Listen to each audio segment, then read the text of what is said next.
tasked me with doing a 20-minute talk on basically how marketers can save the world. No big deal.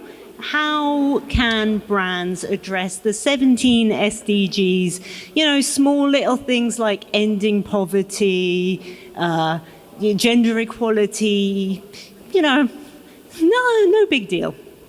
So as Will said, it is a little bit overwhelming if you look at the SDGs. It is a tiny bit overwhelming, but the big point is that they are all interlinked. It's not like you tick off world poverty and then you tick off hunger.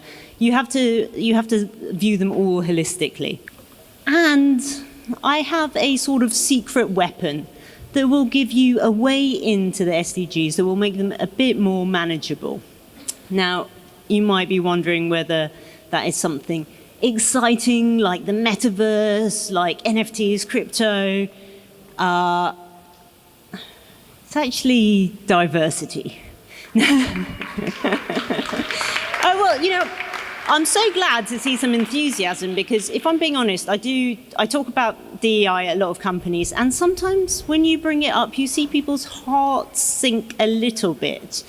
Because, people are like, DEI isn't always the sexiest subject. People think, oh my God, I'm going to get a lecture, going to have to sit through slides like this with people of all races holding hands, multicultural hands in the air, people holding the world. When we talk about diversity, equity, inclusion, we often do so in a sort of unimaginative kind of way. And that's because, to be honest, a lot of people don't really want to be talking about DEI. They'd rather be talking about things like NFTs, the metaverse. But people know that it is something that they do have to address. I mean, every single company has basically suffered an embarrassing lawsuit in recent years. And during recent years, it's become more top of mind with Black Lives Matter movement going global and protests for racial equality and against police brutality across the world. And there's it's not surprising that it's become top of mind because when you look at demographics are shifting. If you look at, so this chart is from the US, but if you look at the UK and parts of Europe, it's a similar sort of trajectory where you saw boomers largely white, then you look at millennials, a much larger generation, a lot more mixed, and you look at Gen Z, then there's even more mixed. So basically, the world is changing, the face of our cities is changing. But what's not changing is the face of power. And people sitting around the boardrooms, all the decision makers, that's still not really changing.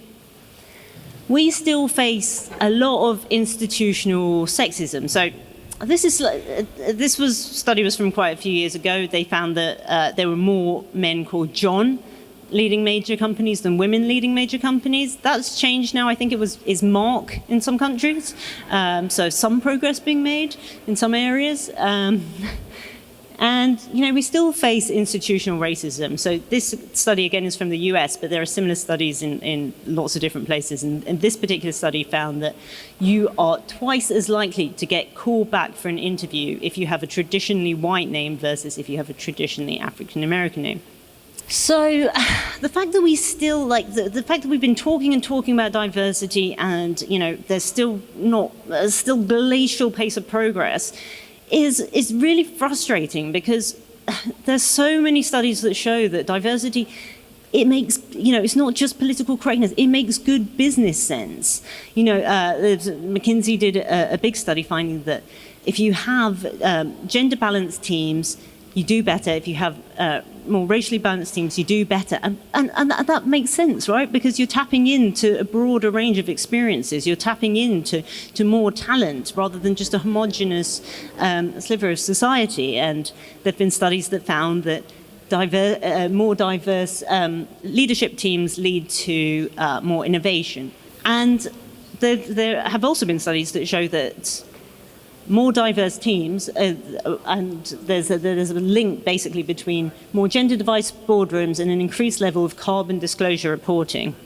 So although there's still not so many studies on how DEI affects sustainability, there is a positive correlation. We all know that DEI is important. We've been talking and talking and talking about it for years and years, but we still really haven't made that much progress. So how do we go from talking about DEI to talking to actually making it happen? So this is something I've been thinking about for a very long time. And a few years ago, I actually had this light bulb moment. I kind of came up with this brilliant solution to solve this issue for once and for all. So I got a team together, and we basically spent quite a few months just locked away working on this new idea, this new startup that was just going to completely change the landscape, revolutionize the way we talk about DEI. It's called Rent a Minority. Basically like an Uber for diversity. So if you put on a conference like this and you realize, oh, all your speakers are white men, you're like, sure, I'm going to get yelled at on Twitter, you can quickly pull up the app, find a minority, and how does this work? Well, minorities out there might be happy to know that you can finally monetize your minorityness. You can sign up online, and a proprietary algorithm will figure out just how diverse you are, just how much you're worth. And some of our featured minorities are here. We've really got a very wide selection. Cheerful woman of color, intellectual black guy, smiling Muslim woman, certified not to support ISIS or your money back. And we have some very, very happy clients. We've got a long testimonial section you can check out on the website, www.rentaminority.com. And we are growing, so we've got some more funding, and we'll be setting a big ad campaign in New York soon. So some of you might be confused, might be wondering, is this for real? Is this a joke? And people ask me this question a lot. So I actually put up a section on the website addressing this, and the answer is yes, it is a joke. It is a satire on basically how a lot of companies approach DEI. And you know what? So I set this website up a few years ago, and the scary thing is, I got like 1,000 applications in the first week, and some genuine business inquiries. Like, I could have made some decent money out of this if I had taken it seriously. And the reason that a lot of people thought this was real, weren't really sure if it was a joke, is because, again, as I said, this is how a lot of companies approach DEI. They're not genuinely enthusiastic about it. I'm sure everyone here is an exception, but a lot of people they really aren't. They don't see it as something that is a business imperative. And so rather than seeing it as something that will help their business, will help them tackle things like the SDGs, they see it more as a defense mechanism, something that they have to address so they don't get lawsuits, so they don't get sued, so they don't get bad press. And that attitude has resulted in a sort of really ineffective approach to diversity. A lot of the things, so there's this Harvard Business Review study that found that a lot of the traditional approaches to DEI are not actually just ineffective, they are counterproductive. People often respond to these kind of compulsory diversity trainings with anger and resistance and more animosity towards other groups. So it's amazing how many straight white men will think that they are actually the victims now because of these diversity initiatives, and how it has actually increased tension in a lot of companies. And this is something I've had quite a lot of personal experience with, because, I mean, I don't want to boast or anything, but in technical terms, I'm a threefer. So I'm brown, female, I'm gay, I'm 3 minorities for the price of 1. And it is amazing how many people seem to think that this gives me this is like a golden ticket to the top, and that ticking more diversity boxes is great for your career. It really isn't. You still have to work twice as hard. And every time you do notch up a success, people are very quick to say, oh, yeah, probably a diversity hire, probably because you're a woman. So you're sort of in this lose-lose situation where you have to work harder. But again, people are quick to dismiss your successes because they think, oh, diversity initiatives. This is very, very frustrating. So, Rent Minority was a joke solution to a very real problem. What is the real solution? So, as I said, I only had 20 minutes, so I can't go through everything. But the one message I really want to leave you with today is to reframe DEI. I mean, if you work in marketing, you understand, like, you know, how important a narrative around something is, and how, you know, how important it is, like, to frame something in the right way. And right now, I do feel like there is a lack of enthusiasm, a lack of real interest in this idea that DEI is a business imperative. And so, I mean, if you Google diversity, these are the kind of images that come up. It's not, it doesn't scream business, does it? It doesn't, you know, it's sort of more kumbaya, sort of, it looks very juvenile. And I think it's really important that we start thinking about DEI, that we start talking about it in the same way that we started talking about digital transformation, 15 years ago. Everybody knew that the world was getting more digital, that if you didn't embrace digital technology, then you're going to get left behind. And it's the same with DEI, that if you don't embrace the fact that the world is changing, that you have to be listening to a wider range of voices, then you are going to get left behind. And it is really important that DEI isn't just, you know, given to HR to deal with. It is everyone's job. It impacts every part of business. And we are seeing that now in the world of tech. We're seeing what happens when you have a small sliver of people, when you get one worldview creating technology. We've seen what happens when you get bias going into the technology, when you have people who weren't thinking, hang on, that data set that I'm training my algorithms on, what's it composed of? Does it really reflect the world? How many biases are kind of programmed into it? And that's why you get things like this. So I don't know if you remember a few years ago, Amazon put together this AI program to screen resumes, and they found that it actually discriminated against any use of the word woman. If there was like women's chess club in your resume, it put it to the bottom of the pile because it thought woman was a bad word. And, you know, I have to think, well, if there had been some more women in the team who worked on that, maybe they might have flagged that. Maybe they might have spoken up about that in the boardroom. This is the sort of thing that happens when you don't have a diverse range of people working on the technologies that affect us all.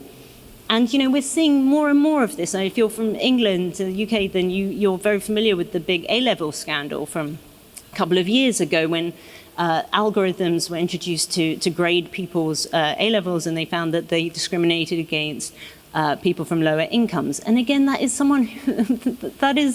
something that happened because they were talking to a small sliver of society who weren't raising the question, who weren't thinking about that because they only had their very narrow worldview. If we want to create technology that serves us all, we have to listen to a wider variety of voices. And it's the same with the climate crisis. So there's this, I don't know if you're familiar with this, Ayanna Elizabeth Johnson. She's this marine biologist, and she does a lot of work in climate crisis. She wrote this book, edited this book, All We Can Save, about the climate crisis. And a couple of years ago, she wrote this viral essay for the Washington Post, which was about, it was sparked by the George Floyd protests, and it was about how she had to put down her work in the climate crisis to focus on this other crisis, and how basically we need to tackle racism if we're going to tackle the climate crisis. They're not separate problems, they're interlinked. And if you look at, so this is a bit of a wordy slide, but it's worth, she kind of sets out that right now, you know, if you look at the work in the climate crisis, there's still a lot of white male faces. And the funny thing is that the minorities and women are actually more concerned about the climate crisis because, as I sort of shown in the other slides, it affects women and marginalized communities more than it does other people. So you've got all of these people who are like enthusiastic about fighting the climate crisis, who are too busy doing other things, fighting for their lives, fighting against police brutality. You're not tapping into that energy. You're not tapping into that brain power and that experience. And so if you're not doing that, again, you're fighting this massive problem with only just a small sliver of society, only a small sliver of experiences. So there's this, and kind of building on that and taking a step back, there's this phenomenon in the field of risk perception called the white male effect. Technically, it's really the conservative white male effect, and a white male came up with it, so I'm not slandering you. And so this is from 1996 when the phenomenon was first coined, and they found that white men, a subsection of conservative white men, they didn't really see risk in a lot of things that people saw risk in. They were far less risk averse. And although that's changed in a lot of, to some degree, so I've got my book out there, and for my book I did some original research in this, so I was looking at whether this white male effect still exists in climate, when it comes to climate change. And it does. Like, if you look at people, so this is from Global Web Index, asking people, do you think climate change will impact your lives in the next 30 years? And 20% of white men said no, and only 4% of black women said no. You still have a subsection of white men who think that they're going to be fine, and that's because they are going to be fine. They'll have the money to move away, from coastal areas. They'll have the money to be fine. Climate crisis doesn't, it doesn't affect all of us the same. 80% of people displaced by the climate crisis are women. It disproportionately affects women and marginalized people. And those people who have the most skin in the game, who have the most to lose, who have the most sort of on-the-ground experiences with it, and who have so much to give in terms of expertise, in terms of solutions, they're not really listened to. And they're certainly not funded. If you look at funding for green tech, it all largely goes to white men. So we're not funding people who have the experience, whose lives are directly affected by the climate crisis. So even though it makes so much sense that we have to be tapping into these people, there's still dominant train of thought that, oh, okay, the tech guys will save us. Bill Gates went on to CBS or CNN last year and said, to solve the climate crisis, we need 100 Elon Musks. And there is this idea that we just need guys like Elon Musk to come up with technology that will save us all. And that cannot be more wrong. We cannot rely on one type of person to save us. We certainly cannot rely on one person to save us. Basically, the climate crisis affects us all, and it needs all of our brainpower, it needs all of our energy. And if we're only tapping into a small sliver of society, then it's not a good outlook for any of us. As Will was saying, this is a mesmerizing slide, that it is a massive problem, but it's important to not to sort of sit back and get overwhelmed by it and think, okay, I'm just going to wait for Elon Musk to fund some newfangled startup that's going to shoot stuff at the moon, and we'll all be saved. It's important that we all take responsibility, and there's little things that all of us could be doing. So again, micro actions lead to macro changes, and really we cannot delegate this responsibility away. Every single one of us is responsible. Thank you.